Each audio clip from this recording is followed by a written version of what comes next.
শুরু হবে এই আওয়াজের কারণে। আদম সফিউল্লাহ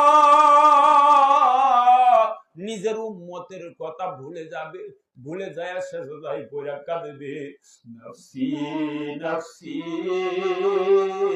নফসি নফসি, আল্লাহ তুমি আমারে বাঁচাও, তোমার জাহান্নাম যেইভাবে আসতেছে, আল্লাহ তোমার জাহান্নাম থেকে আমারে বাঁচাও। মুসা পয়গম্বর সেজদায় পড়ে কাঁদবে, নফসি নফসি। মুসা পয়গম্বর জলিলুল কদর নবী বলবে নফসি নফসি। ইব্রাহিম খলিলুল্লাহ সেজদায় পড়ে কাঁদবে, নফসি নফসি। ইসমাইল জবিউল্লাহ সেজদায় পড়ে কাঁদবে, নফসি নফসি নফসি।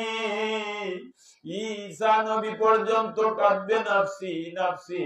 কিন্তু আপনি আমার নবী আকায়ে নামদার তাজদারে মদিনা মুহাম্মাদুর রাসূলুল্লাহ সাল্লাল্লাহু, জুরে কোন না, সাল্লাল্লাহু আলাইহি ওয়াসাল্লাম কাঁদবে, ইয়া হাবলি উম্মতি, ইয়া হাবলি উম্মতি, ইয়া হাবলি উম্মতি।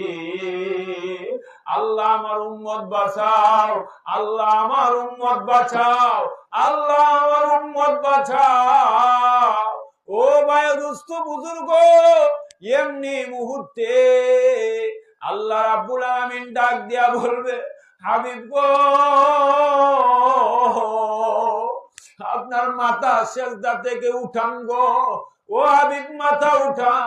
নবীজি ডাক দিয়া বলবেন, আল্লাহ তোমার জাহান্নাম আগে আটকাও, তোমার জাহান্নাম যেইভাবে আমার উম্মতের দিকে আসতেছে মনে হয় আমার উম্মত গুলোকে গিলে ফেলবে। আল্লাহ তোমার জাতের কসম, তোমার ইজ্জতের কসম, তোমার জালালিয়তের কসম, তোমার জাহান্নাম যদি আমার একটা উম্মতকে গিলে তাহলে আমি নবী কিন্তু তোমার বেহেশতে যাইব না। আল্লাহু আকবার। আল্লাহ আগে তোমার জাহান্নাম আটকাও, আল্লাহ তোমার জাহান্নাম আটকাও।